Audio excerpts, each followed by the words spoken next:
Alright, so today I'm talking about my Magic the Gathering deck, and this is going to be my Reanimation deck. The goal of this deck is to just dump a bunch of powerful creature cards in my graveyard, and then return them back to life using cheap spells. And yeah, that's the goal of Reanimator. This is the second version. I've already done a breakdown of my first version, but the second version I changed out some of the creatures. So yeah, let's take a look. Okay, first card here, this is one of the reanimation targets, is Avatar of Woe. So it says if there's 10 or more creature cards, it costs 6 less to cast. That doesn't matter in this deck. I just want to dump this card in the graveyard and just bring it back to life, right? So the reason why this card is good is because you can tap to destroy a creature. Yes, so this is a very powerful card because, well, tapping to destroy a creature is a powerful ability. So yeah, that's why I have this creature in this deck. It's just a powerful ability. This is a combination black and red deck. So yeah, it's going to have Swamp and Mountain here. Okay, so Hymn to Turak. It's a really good discard spell.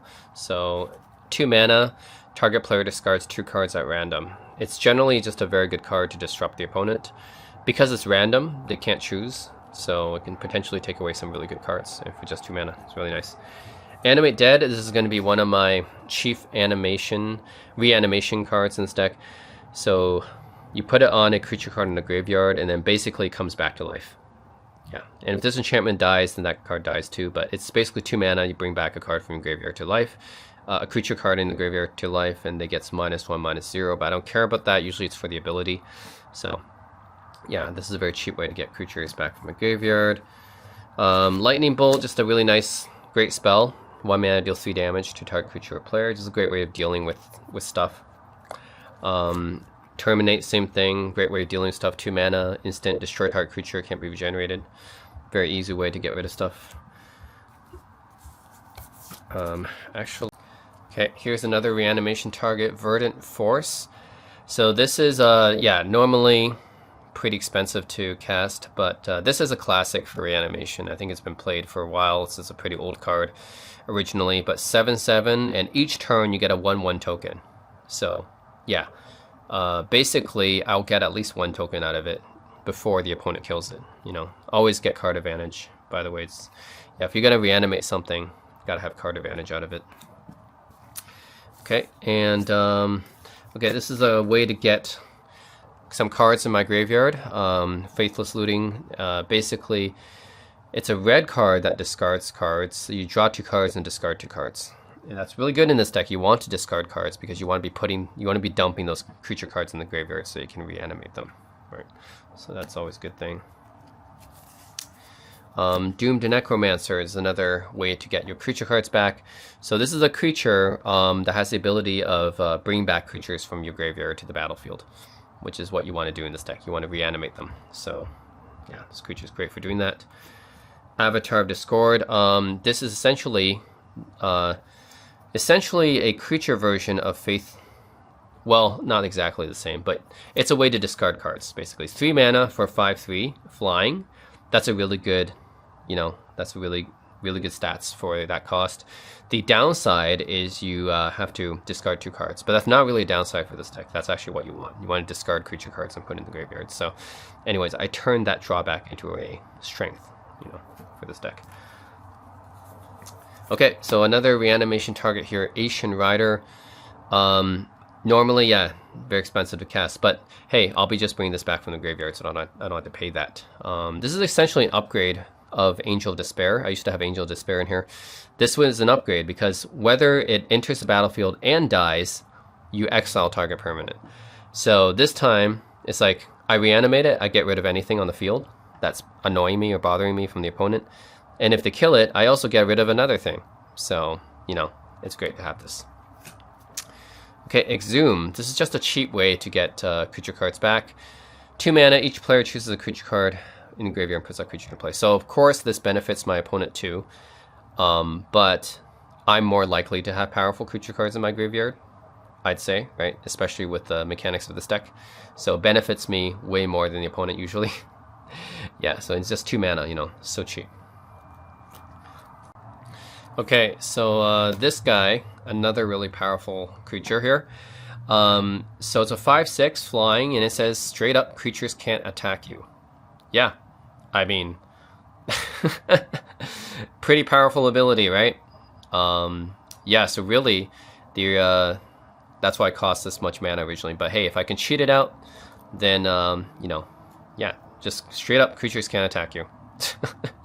You know, good luck dealing with that. You have to get rid of it. Okay, Buried Alive. So this is another way to get creature cards in my graveyard. 3 mana, search my library for 3 creature cards and put them in my graveyard. Yep, so why discard when you can just search specifically for the creatures and put them in your graveyard, right? Discard, you gotta wait for the creature to go into your hand first. You just straight up search for whatever creature you want in your hand. Different art here. And yeah, just search straight up in your library for whatever creatures you want to reanimate. Okay, so there's another guy that is pretty dang powerful, I would say. So normally it costs 12 mana, but of course we're not going to pay 12 mana in this deck. It's an 11/11 and has Annihilator 2. So whenever it attacks, the opponent has to sacrifice 2 permanents, and then whenever it sacrifices a permanent, I get that card under my control. So yeah, it's pretty difficult to deal with. Like, they have to keep sacrificing. I get those cards under my control, and it's 11/11 on top of that. So yeah, good luck dealing with that. Pretty powerful. Here's another card that normally costs 10 mana, but it's a 5/4 flash, which means I can play it on the opponent's turn. Doesn't matter for this deck. But look at the abilities, okay? At the end of every turn, I draw 7 cards, and my opponent's hand size is reduced by 7. Which means, normally in Magic, right, you had to have, 7 is the normal limit of cards you can have in your hand. So if it's reduced by 7, that means pretty much they can't have a hand anymore. So I play this, if I reanimate this, comes back out, and then, you know, good luck dealing with this. If you can't deal with this, then you're not going to, you basically have to deal with it in one turn. Right? Otherwise, you just have to keep, yeah, you keep drawing the card, and then you have to, if you're not getting the card, you know, there's no way you can deal with this easily, because, well, if you're not allowed to have a hand, basically, then it's going to be extremely difficult to deal with it. So yeah, every opponent, not just one, every opponent, so you know, multiplayer or whatever, their hands, they basically can't have a hand anymore. So it's going to be really hard, you know, deal with that. But okay, yes. This is like, I have Dreadbore and Terminate in this deck, but this is destroy target creature or a planeswalker. So the difference between this and Terminate is Terminate's an instant, so I can cast it on the opponent's turn. But this one can also destroy planeswalkers, which is nice. So this is a bit more powerful. But it's a sorcery. So I have both Dreadbore and Terminate in this deck. They're both good. Okay, another really powerful creature. Iona Shield of Emeria. So yeah, normally it costs this much mana, but 7/7 flying, and the ability is pretty nuts. When it comes into the battlefield, choose a color, and my opponents can't cast spells of the chosen color, which means they're not allowed to play anything that's that color. So if they have a single color deck, then, you know, GG. That's GG right there, right? If they have a single color deck.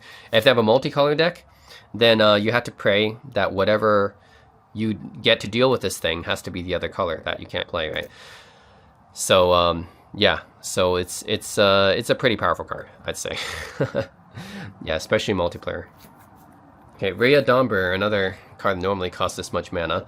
4/6 flying, and every turn I get a creature card from my graveyard to play. So basically, I reanimate this, and say I dumped a bunch of other creature cards in my graveyard, then every turn I get one of these things, you know. Yeah, so this is pretty powerful. It basically, it's got its own reanimation abilities. So that's pretty dang powerful. So, you know, I have this card in to bring back other cards, which is pretty crazy. So yeah, what else? Oh, is it the Talpra?